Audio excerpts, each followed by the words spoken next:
I don't know about you guys, but it's really hard for me to know what I was doing in 1965. But Preston Haskell was busy growing what's considered to be America's design build leader. And from becoming one of the top design build firms in the U.S., he's really stacked up some accolades and been very involved in a lot of charitable organizations here in Jacksonville and otherwise, as well as in the art community. Preston Haskell has a great reputation, and so does his company, and we can tell that by the turnout today, and thank him for coming out today. I think he's our first speaker to have attended Princeton, Harvard, and MIT, so very impressive academic background in addition to his entrepreneurial background. The most important thing which you can do is the selection and retention of your key colleagues. Finding the very best people and making them a part of your company, a part of your enterprise, and a part of your vision for that enterprise. Today, I think there's more flexibility in the job market, and your ability to attract and retain bright young men and women to be a part of your growing organization is easier than it was 40 years ago, and you should take advantage of that. I would encourage you to think about making ownership, stock in the company available. In our company, that was one of the things that I was prepared to do from the very outset.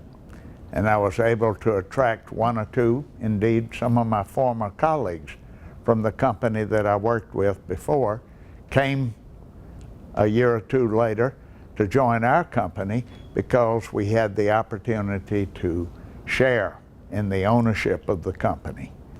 So make that common stock available in whatever way you think is most effective.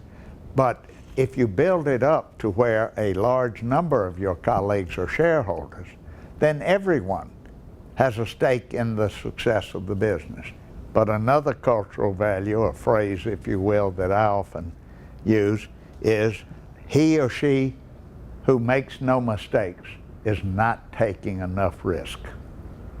You can have a mistake-free company, but you will not grow, you will not progress, you will not empower and motivate people if you don't allow them to make an occasional intelligent mistake.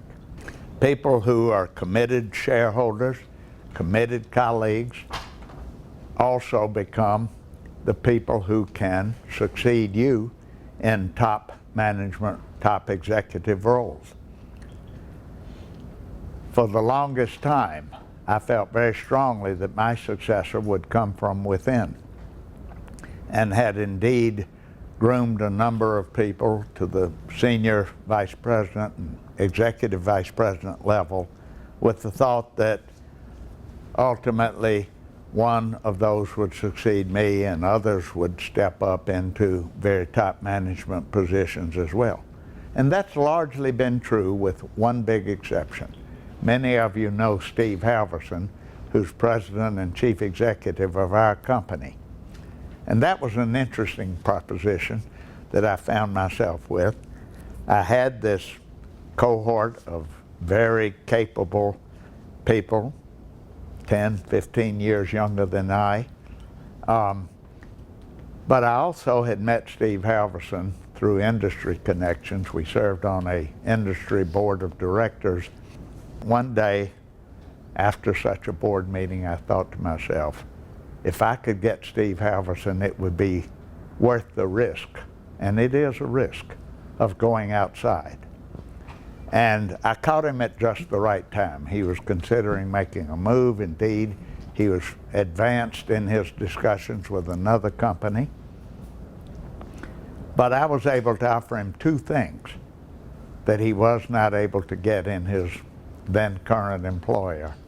One was stock ownership, and two was the opportunity to become chief executive.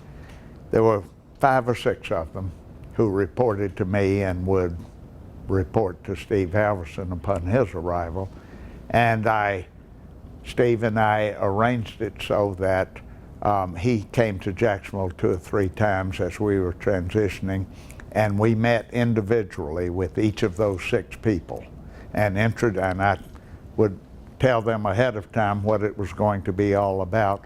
And they got to know Steve, they loved him, and 5 out of the 6 are still here today and have embraced their roles and responsibilities, their relationship to their chief executive, and it's worked out well. It's good to have a lot of people saying they have the best job in the company. You may not be contemplating it right now, but it's never too early to think about the moves you might make today to put in place management succession and ownership transition 5, 10, or 25 years from now.